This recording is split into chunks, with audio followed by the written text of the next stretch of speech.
All right, thank you everyone for coming, welcome. I'm just gonna jump a little bit into it. I added a couple things and I'm using slides now. As you can see here, we have a hashtag that we can use, live PHP. I tweeted that we're live, and so if you wanna retweet or tweet, just use that hashtag and maybe mention PHP Limburg at the bottom. So today's sponsors are Nascom, which is the company hosting this meetup and the venue. So thank you very much for the pizzas and the drinks. I think they deserve a round of applause. And I'm Strategery. So those are the people who organized this. And then we're going to have a little intro. Then we're going to move on to Mike Simonson's talk. We're going to have a small break. All of this is going to be offset for about 10 minutes. And then Frederick from Van Brabant, I hope I said your surname right, is going to talk. And then we're going to have a raffle and more social as usual. So let's hear the intro. Thanks.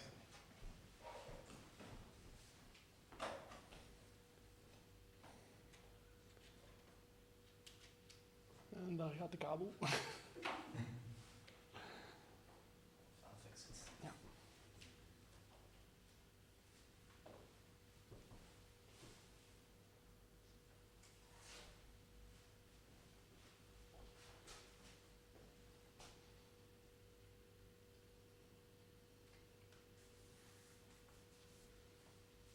Oké.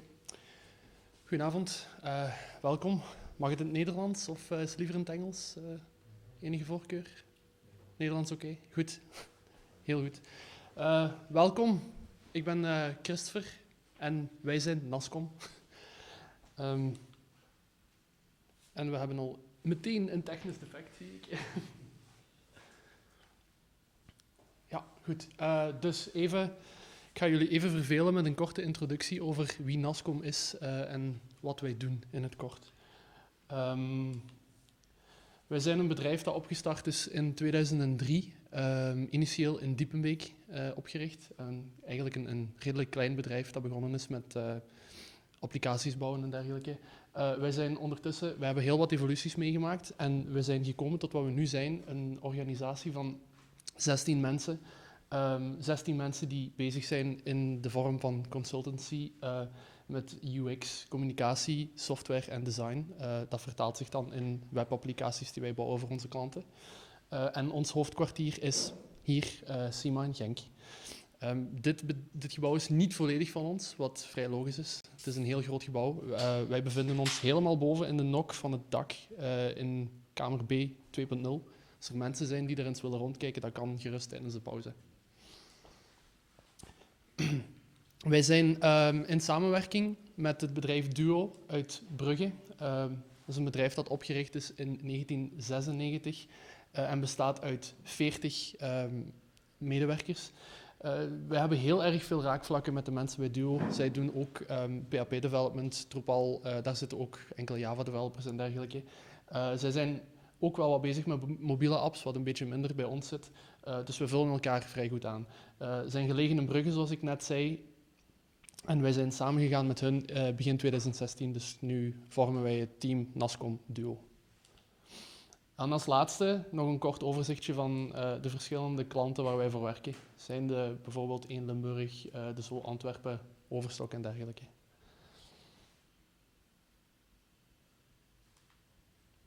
Tot zover mijn vervelend speechje. Amuseer u voor de rest, zou ik zeggen. Dank u wel.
Oké. Goedenavond. So I'm Mike Simonson on Twitter. I'm a web developer at Cube Solution, and when I'm not behind a computer, you can probably find me somewhere hiking or climbing on something. Just before to start that talk, just to get a little bit an idea, I'd like to know here who has experience with unit testing or testing in general, and since how long? Like, who has like more than 10-year experience with unit testing? 5? 2? Okay. Just to get a little bit of an idea. I guess here we are all PHP developer. Yep. Okay. So my experience with unit testing, to give you a little bit of an idea, I first had like a course on unit testing that was pretty much useless, in the sense that we learned more how to delete unit tests that were failing than to build unit tests that were actually useful. Yeah, it did not really help that it was pretty much also what our teacher did, because they just like didn't knew how to make it work in general. After that, I had an internship in a small shop in the UK. I think they are called Byte9 now. And for me, despite that I had already the idea that, yeah, it's probably useful to test stuff, it was really a revelation, because they were doing TDD there. And it really, really changed my way of looking at a problem and how to look at implementing a solution to that problem. I don't know here who also practiced TDD or has practiced TDD or tried to practice TDD. Okay. Yeah, so that internship was really a cornerstone for me, because it wasn't very long, but it showed me that it was possible and it was really, really useful. It saved me a bunch of time. After that internship, I went into a really big company where I think there was like something like 2,000 developers, and it was a mess.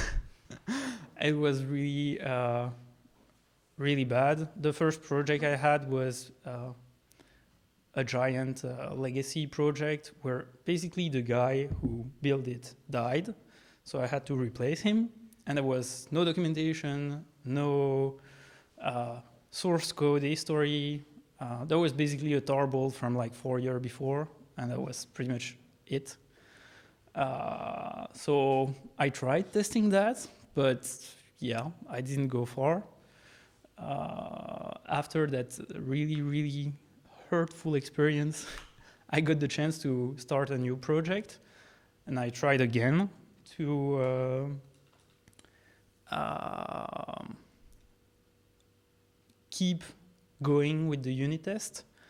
But because in the team I was pretty much the only one to try to do it, it also didn't go far, because I was constantly fixing the test that other people broke and did not realize they broke because they were just not using the test.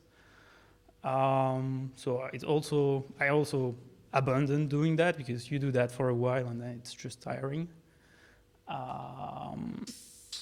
And lastly, I went to Cube, where hopefully the boss had a much better idea on why it was useful to unit test, and I actually got encouragement to try to improve that skill, especially going to conference to try to learn from better people than me, And basically this talk is me trying to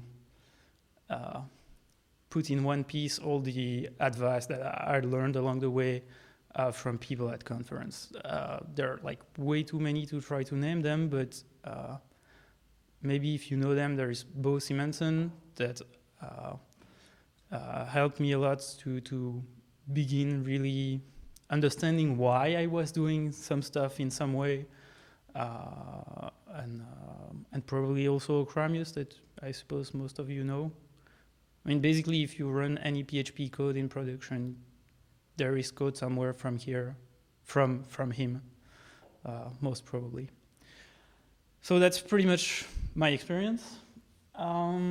Does here anyone work using any agile methodology? No one? Does like are there people that their boss say that they're using agile but they don't? No. Okay. So the reason for this question is just that if you have seen a little bit the Agile Manifesto, at some point they say that the tools are not important, or that the tools are less important than the rest. And in some way, I don't really agree with that, because I think that one of the problems that at least I have, and a lot of people I think have with unit testing, is that the tool that we have now, they don't help us, and most of the time they guide us in the wrong direction to make good code. And that's also something I will expand on in the talk. So to build unit test, you need a unit testing framework. And pretty much any language, they're all builded the same. Is there a pointer here? Yeah, the top one, I think. Top one? Yay. Yeah. So in one way or another, you mark a class or basically a block of code as a test. Here it's an example in .NET, but it's exactly the same way if you put PHP unit annotation or whatever unit testing framework you're using, and then you have access to a bunch of methods. But specifically, you mark in a way the method that are going to run your test. And this allows you basically not to have to write any piece of code that just try to find all your tests. All the unit testing framework provide in some way a test runner that you can use to just run all your tests.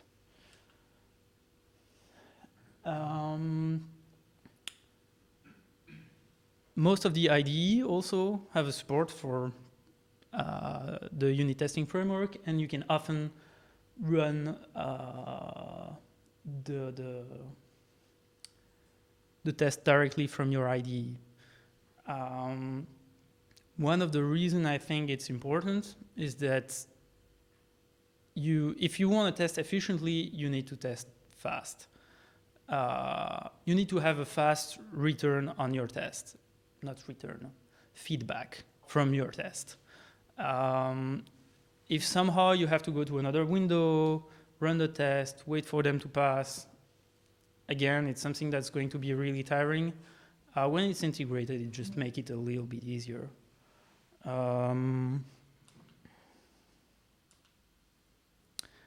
Mocking framework. Who here heard about mocking framework? Okay. So the idea is that as opposed to all the tutorial that you can find, real code has dependency.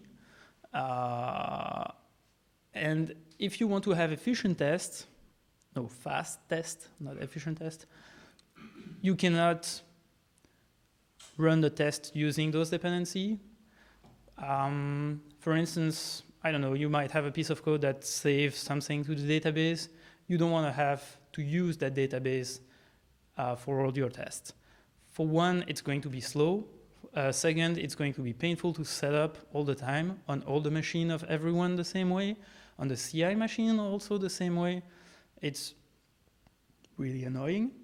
It can be useful in some case if you want to do like some end-to-end test, but that's separate from the unit testing. If you want stable tests and fast tests, you basically have to get rid of all your dependencies. The build server. Why am I talking about that one? I'm talking about that one because of the time where I was the only one to run the test. It's just not useful. If there isn't some, in some way, the person who made a change and broke the build is not warned, by the time they find out that something is broken, it's going to be much harder to understand what was broken and how to fix it. So in that way, the build server is pretty much required. I've seen other companies that push that like much further. Apparently there was a company that just installed screens everywhere, and you just had the history of all the build that recently passed, and every time someone in the company broke the build, there was like the picture of the person everywhere on the screens in the company. I don't think it's a super nice idea in the sense that I don't really like the kind of shame the person who broke the build ID, but I also don't think it's super useful. I mean, if the build server knows it's broken, that's basically it filled its purpose. So there is no point in shaming the person for that. But whatever, they did it.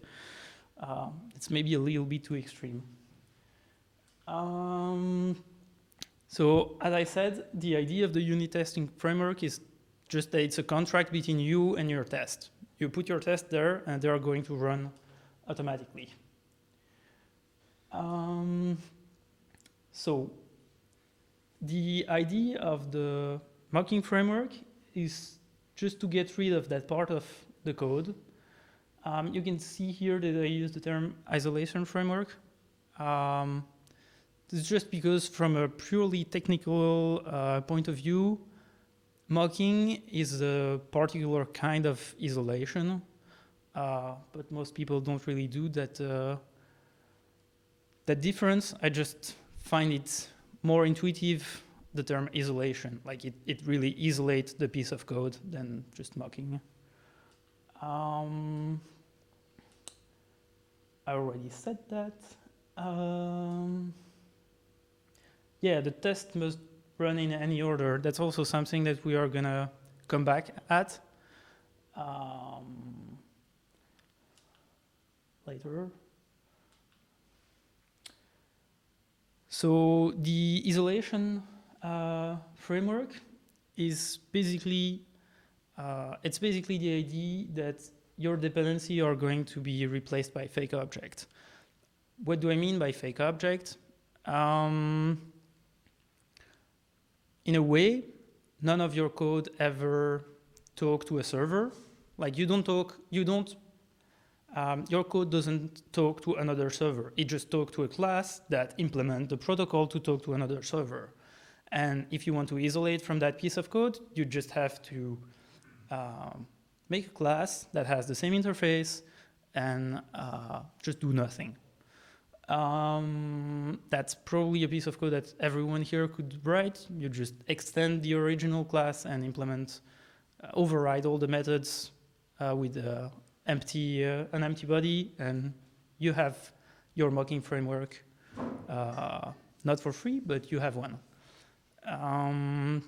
We have had clients that do that because it's, in a way, it makes sense, and it's not complicated to understand the concept, but it's also a bad idea in the sense that all the time that you spend doing that is time that you don't spend really doing the test. It's time that you are going to spend maintaining those mock, because as at some point. If you add a method somewhere in one of your objects, then you need to implement it also in all the mock. It takes a lot of work for no real benefit compared to just using a mocking framework that will do all of that for you for free and automatically. It also brings other nifty feature, the mocking frameworks. For instance, you get the ability to know if a certain method has been called or not. That's something that exists in every mocking framework that I know.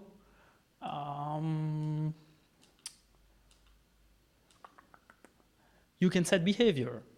That allows you to write, instead of having multiple mock objects that all have different behavior for different kind of tests, it becomes much more easier for one test, you give a certain behavior to one of the methods, and boom, you get the benefit of the isolation framework and the precision of the test that you need. So here you have a very simple example of the utilization that you can do of a mocking framework. Here it's Mockery. I don't know if anyone knows it. It's basically one of the contender, maybe a little bit less known, but that has quite an interesting feature. I encourage you to take a look at it. It's really nifty. There are a bunch of shortcuts that don't exist in the PHP unit mock or the other prophecy one. For instance, you can like, yeah, if you have a dependency that call a dependency that call another dependency and call again another dependency, you don't need to make mock for everything. You can just do that in one call with Mockery. It's really quite nice. So you just pass in the dependency that you want to mock, and you can, as I said, give a behavior to one of the methods, and then you do your test and you verify that what you expected happened. So it's all really nice, and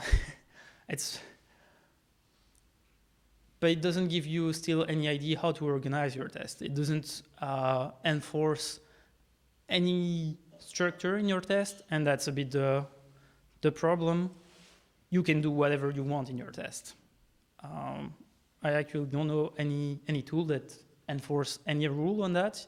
It's just like rule that you learn along the way, but it's a little bit sad in the way that, yeah, it doesn't push us in the right direction. Just a little come back just on the definition of unit testing. If you look for one on the internet, you are going to find a lot of very, very different definition. So this is basically the one I pieced. But yeah, it's in no way the definition of what a unit testing is. It's more like the pieces that you see come back the most. It's supposed to be an automated piece of code. Yeah. The company of my girlfriend, for instance, they have what they call unit testing, which is basically someone reading an Excel file on all the stuff that he should test, and then he clicks everywhere in the application. That's not unit testing. But that's how they sell it to the newcomers. Sorry? Useless testing. It basically takes them 5 days to half-baked test their application. And yeah, when you just see that Excel file, you run. By the way, that company is only using junior developer. I don't remember. She's not working there anymore, so I don't care. It's a company that does a product for finance banks. Yeah. No, I mean clients that clients that don't have any money. Like when they call them, it's because there is an error in the program, and like the seventh number after the comma is wrong, and so they have like a billion that's lost somewhere. It's interesting. So it's supposed to, the unit test, it's supposed to test a unit of work. You can find a definition of what a unit of work is. I'm still looking. Cannot help, I don't know. And you check a single assumption about the behavior of that unit of work. That's also something that comes back fairly often. The idea that one test should test really one thing and one thing at a time. So, already said. The idea that no guidance is hurtful is just the idea that when you don't have any guidance, you end up writing fragile tests, like I have done many, many times, and then you change anything in the code, and boom, you can rewrite all your tests because they all fail, basically. How can you assess the quality of a test that you write? The answer is it's really, really hard. The only way to know that a test is useful is when it's break. When it breaks, then you know that you wrote the test for something. But besides that, it's fairly hard. Now we have a really interesting tool that are called mutation testing tool. I don't know if anyone heard about those. They helped quite a lot with that to test the quality of the code. And the idea is really interesting. It's using the code coverage that you can produce when you run a test to just check what test is testing what part of the application code, and it keeps a map of all the lines of the code and which test is affected by that line of code, and then it starts randomly making change in your code, specifically like inverting negation and those kind of thing in the code, and then it runs the test. And basically, either way, the test is going to fail because it detected that the behavior of the code changed in a way that doesn't make any sense, or it doesn't detect it. And that's the only tool I know that can at least give you an idea to is my test going to catch a change? Now the problem is that they are really long to run because they make random change. So yeah, it can work fairly well one time and then show a bug the other time just because it's random. And also the other issue, what's the other issue with the mutation testing?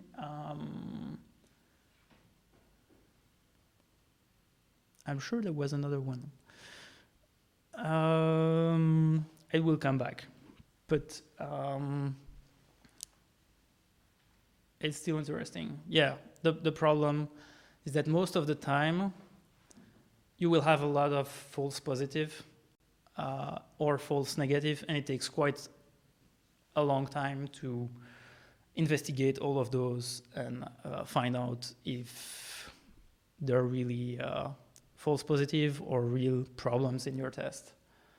So it's not perfect, but at least it gives you a good idea. So one of the guidance, do I suppose no one know the AAA rules, or someone knows? So that's one of the guidance that you can get on how to write a good unit test. And it's basically the idea that there should be 3 parts in your unit test, in every unit test: one arrange, one act part, and finally the assertion. First, in the arrange, you set up everything so that you can run your test. You run the code, and then you assert that it effectively gave the expected behavior.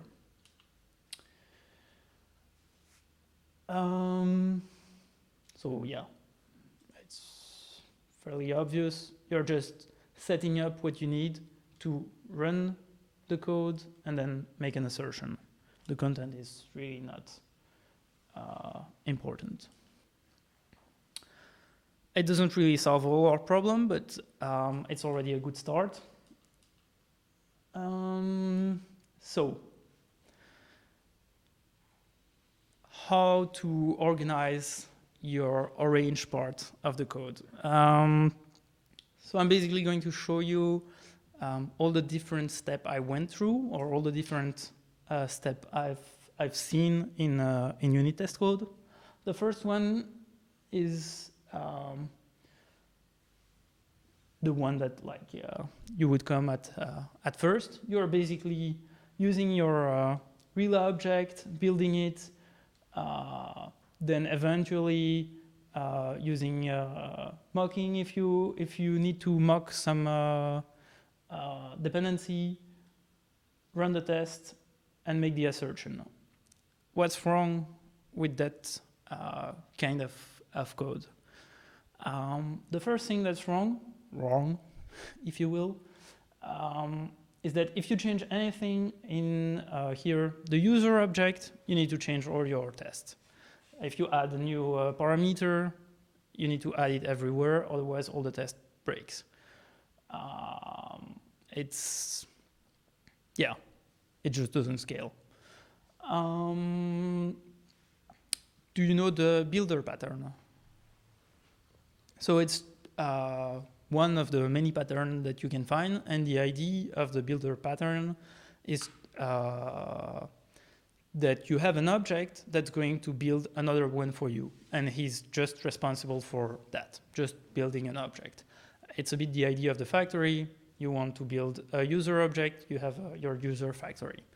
And here in the test, instead of saying, I'm creating the object, you just ask the factory or the builder, give me a user object. So, okay, sorry, I just stepped over all the steps to go to the final one. So before trying to use the builder pattern, what you will find in every tutorial is the idea that you should use the setup method. So the setup method is just a method that's going to run all the time just before to run your test. And then there is also a teardown method that runs after all your tests. It's a concept that everyone is familiar with.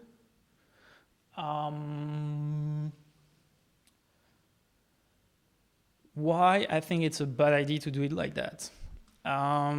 First, when you do that, you assigned your user to a private property. So you're basically making them state in your test class. And although now in every testing framework, it's a problem that's fixed, it used to be that one of your tests could change something in that private property, and then the next one would break just because the first one had changed something, and then the order in which the test run becomes important for the test to succeed or to fail, which is a total nightmare because you need to do a sort of binary search in your test to find out what broke.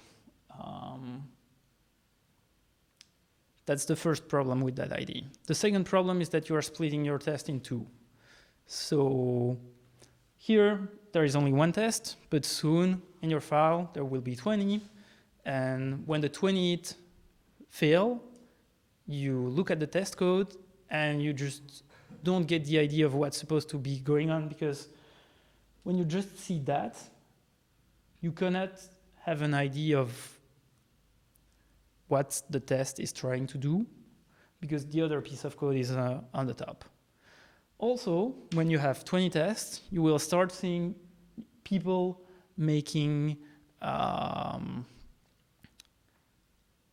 blocks of if in that setup method, because they need those users, but they also need something a little bit different with those users, with a different name or different whatever. And they start making a setup method that becomes giant, full of if, and totally impossible to understand when you just read the test code and you try to understand what failed in your test. So for those two reasons, that's really something I would try to avoid.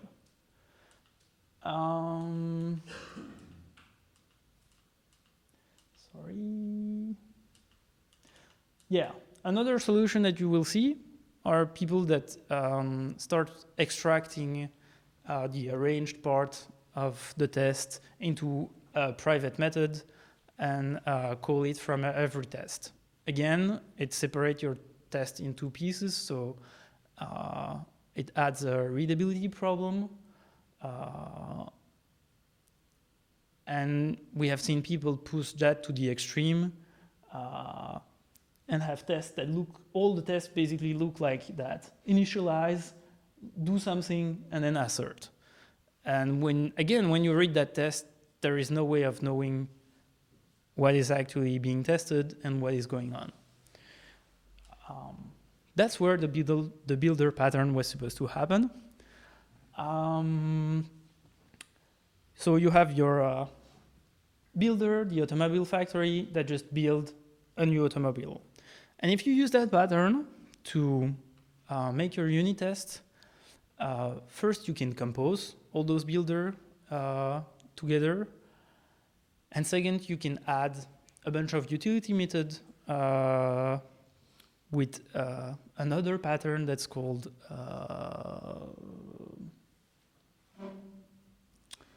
I forgot the name of the pattern. That's not really important. The idea is just that you just return the object all the time. And what's the name of that pattern? That's really...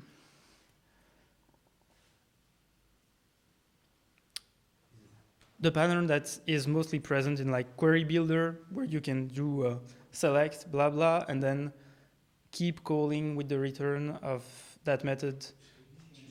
Yeah. I know it under another name, but whatever. You can keep chaining to the infinite.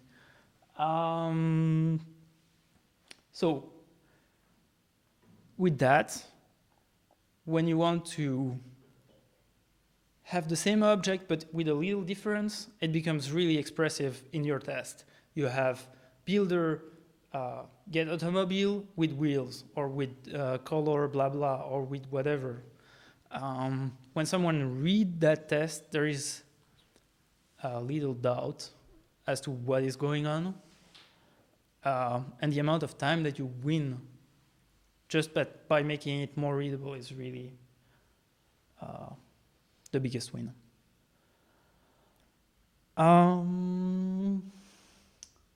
Another tool that I don't think exists in PHP, so we'll go quick over it, but that I've seen in Java and in .NET are the automocking framework, the automocking container, sorry. And the idea of the automocking container is that if you have a big application, most probably you have some form of container that know how to configure all your service that you use in your application. And it basically reuse that information so that in your test you can just say, I want that service, but instead of building the service with all its dependencies, I just build the service with only fake dependencies, with only mocking dependencies automatically. That's something that could be interesting having, but I don't think it exists in PHP yet, if someone wants to build it. Another issue that you have sometimes in tests are input that are fairly complex. I guess most of us are doing web application, so it's less of a concern, but still, sometimes having to write the description of the whole object that you want to test might be a pain. And the solution that you can, the most widely known solution to that, when the object is complex, is just to serialize it, to pass it to the test. It's nice because it works, but yeah, you lose the readability forever. But anyway, there is no real silver bullet here. When the input is complex, the test is going to be less readable. The assertion part of the test. So I don't know if I have an example here, but one of the library that I'm maintaining, one of the doctrine library, gets a lot of pull requests, and you have to review those, and sometimes they break the test, and you try to know why. And I remember very recently going through a pull request, looking at the test, and then you see half of them failed, and you look at those tests, and they are all like assert true, expected false, assert true, expected false, or the other way around. Yeah, I just put that pull request on the side. I don't know what's going on. I don't understand why people don't want to use all the other assertions that exist, because there are a bunch of them. And by using them, you just get a test message that means something. Again, it might seem like a little bit of work when you do it, but when the test fails, you know what's going on. Can someone see a problem maybe with that test, specifically in the assertion part of the test? Exactly.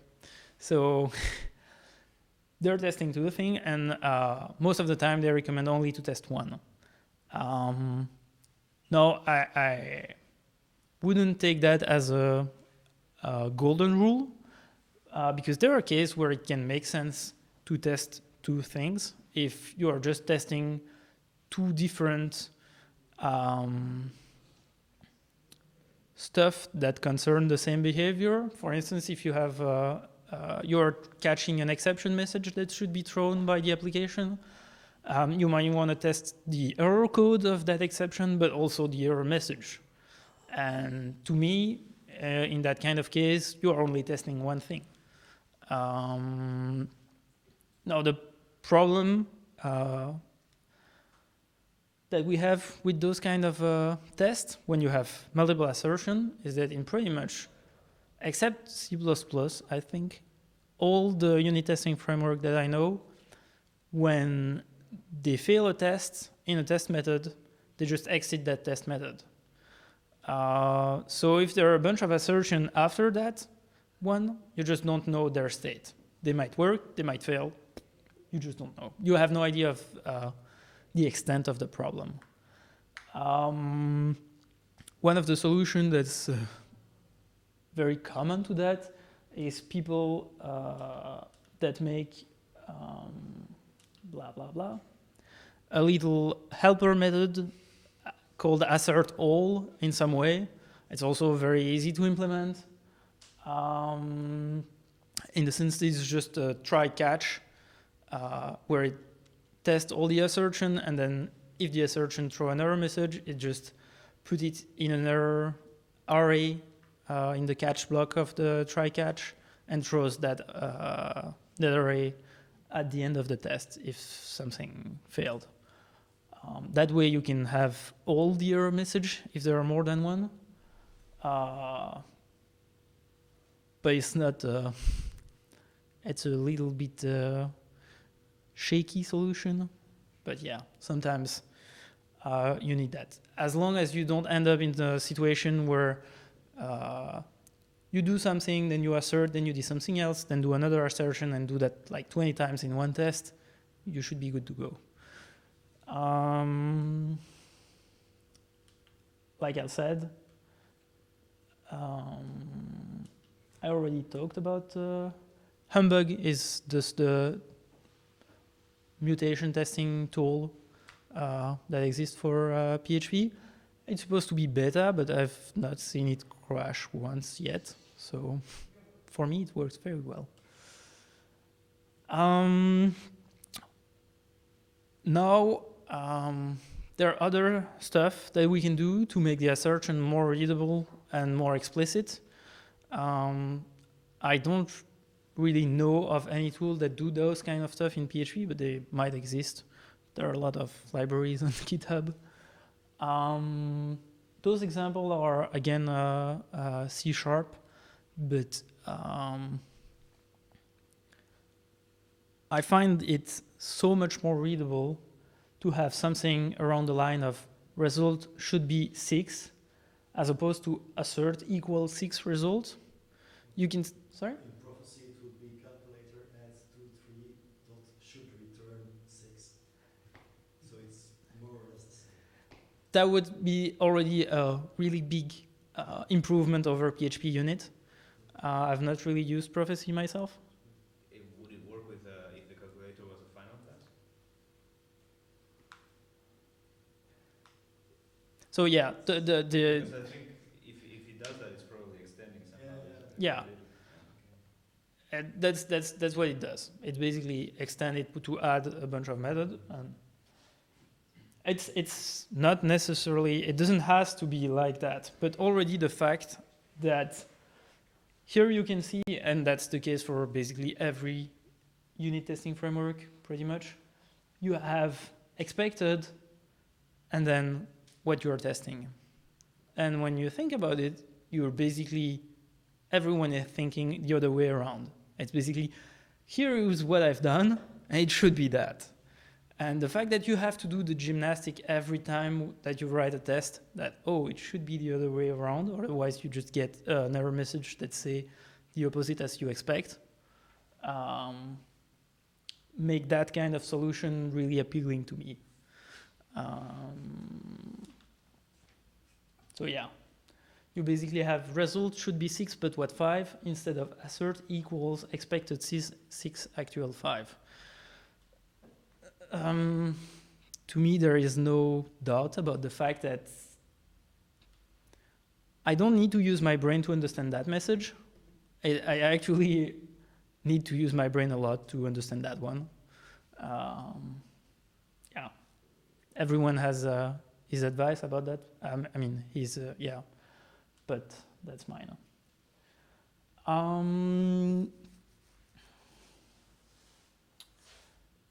Another interesting idea are the fluent assertions. And the idea of the fluent assertions is that in some case it can be really tricky to try to check everything in an object. Let's imagine you have your object that when it gets builded, it's in its constructor, it generates a UUID, and then it initializes a bunch of properties. You have basically two options. You can try to verify that both objects are equal. It will fail all the time because the UUID will always be different. Or you can check all the properties of that object one by one with each getter, and it's going to be a pain. What the fluent assertion can bring you is the idea that instead of something being equal, you can express something along the line of, it should be the same, but for those stuff. Like you could say, it should be the same object, but for the ID. And it does all the rest automatically for you. That's also something that I don't know if anything in PHP can do, but I find the idea really really nice.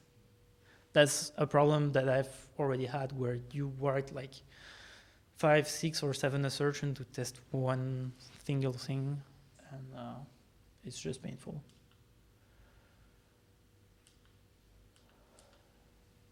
So,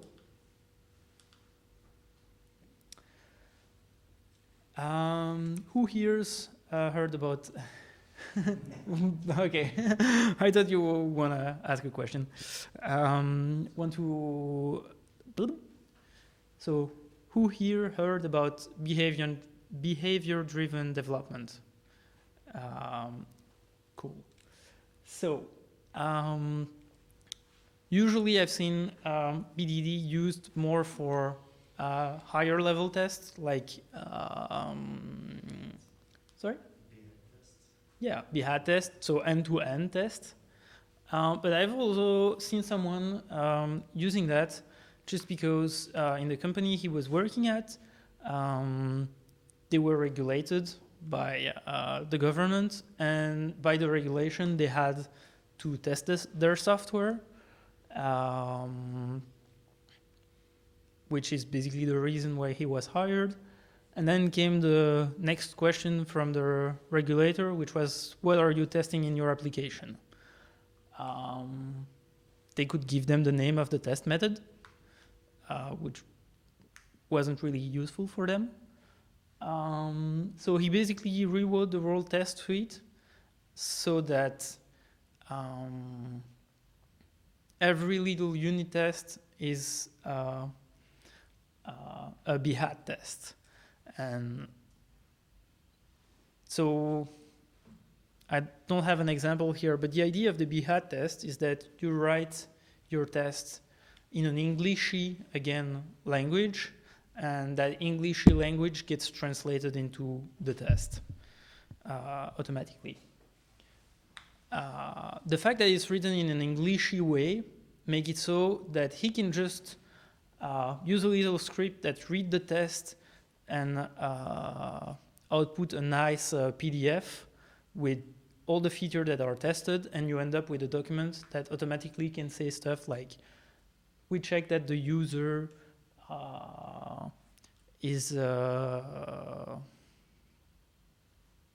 has a strong password.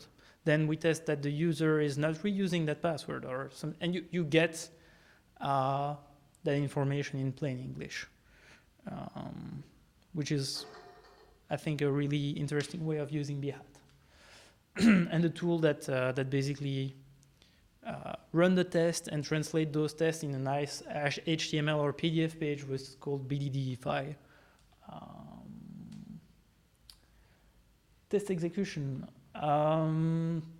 So again, just about the CI server that should run. Do you have any questions? Or any remarks? Any tool that you know? Yeah. Just more of a, when would you start, or when would you advise to start developing the new testing code? Well, it costs money. And in what situation would it be? Is it depending on the size of the project or the complexity? Or when would you advise, well, invest time in it, it will save your time? So, like a lot of things in our work, it's always a question of money. And to me, the moment where it makes the most sense is when the project is gonna, when you know that the project is basically gonna have a long life. If it's a little application that you make for an event and that's gonna basically be abandoned in a month or something, yeah, it's totally not worth it. Most of the time you will even reuse an application that already do sort of what you want for that kind of project. Now, if you know that it's gonna be a long-lived project, or that you're gonna need to hand that code to someone else at some point, starting from the beginning with the test is probably going to save you. I've sometimes tried to add tests after the fact, and it's really the biggest problem doing that is that the structure of the code that you get. Yeah, basically the first, it takes you more time to have a first working version of your application when you write the test first, when you do TDD. But that version is going to be so much better than the first one that you wrote without test. And when you try to test the bad one, it's really hard to build the test for that one. And you still have a code that's not really good. So yeah, to me it's mostly the fact that I really changed the way I look at the problem when I first ask myself the question, how should I test that what I do is actually doing what I expect? That's the biggest win for me. Like, I don't write the first 4 versions that actually are totally off point. Yeah, you said to just test one thing at test. So one assertion per Yeah. test, or just one ID per test? Like, for example, if you want to test create a user, can you have I assert that his name is correct and his ID is so correct?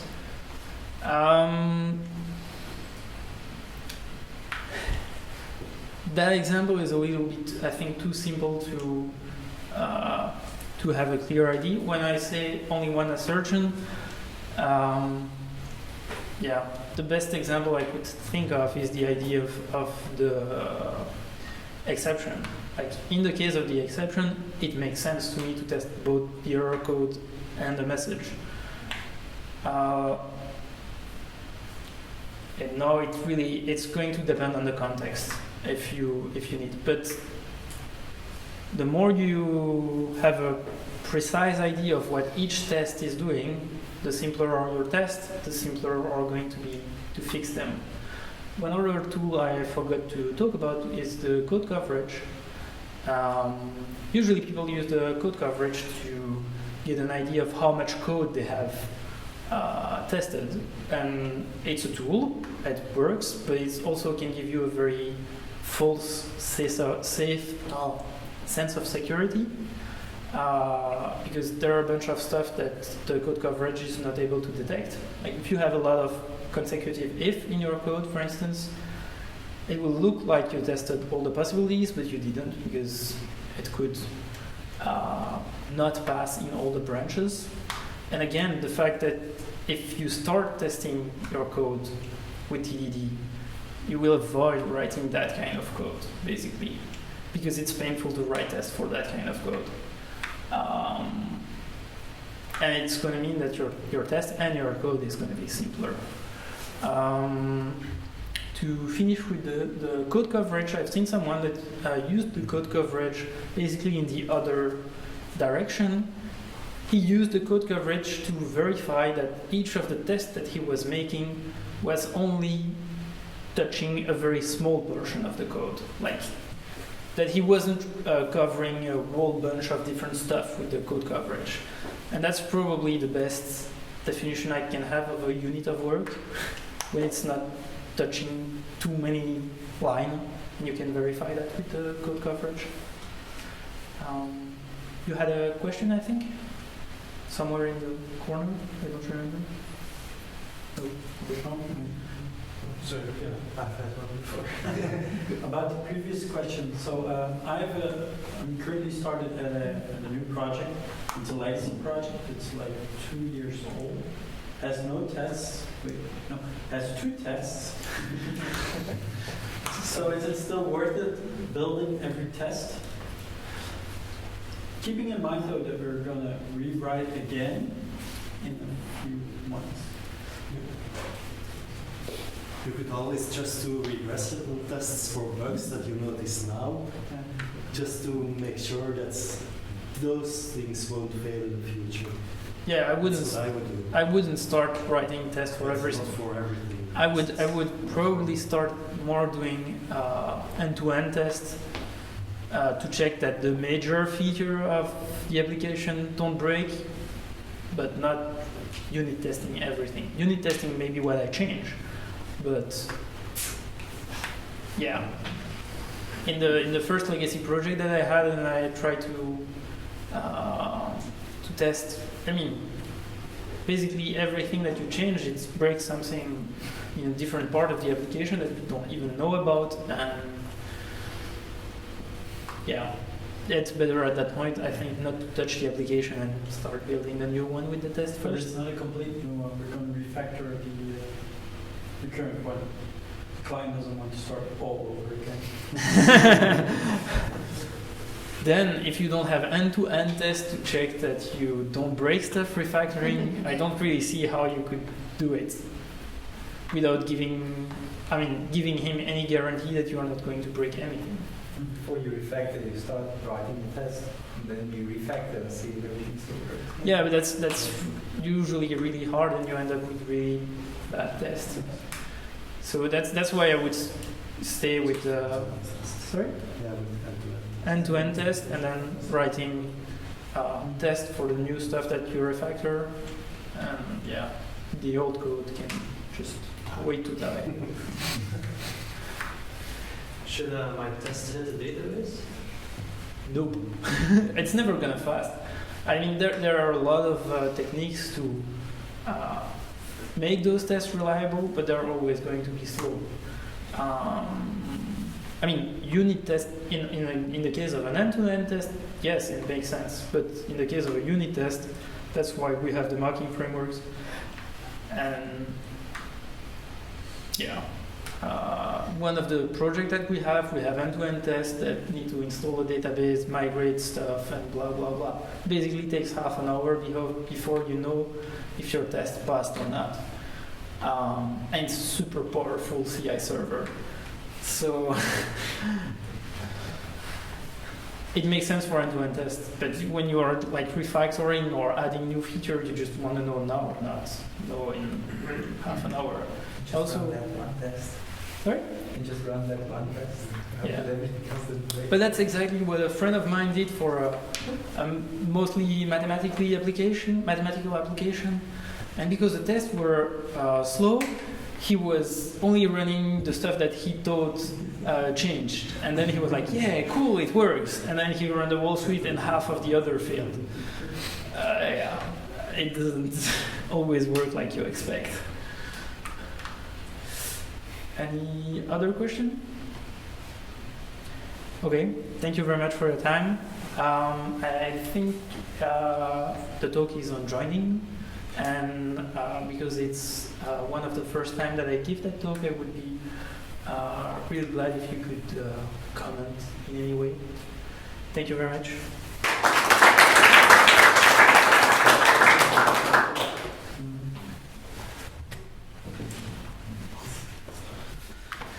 So we're gonna take a break for like 30 minutes or so until the next talk. So see you later. I'm putting up here the QR code for the feedback if you want.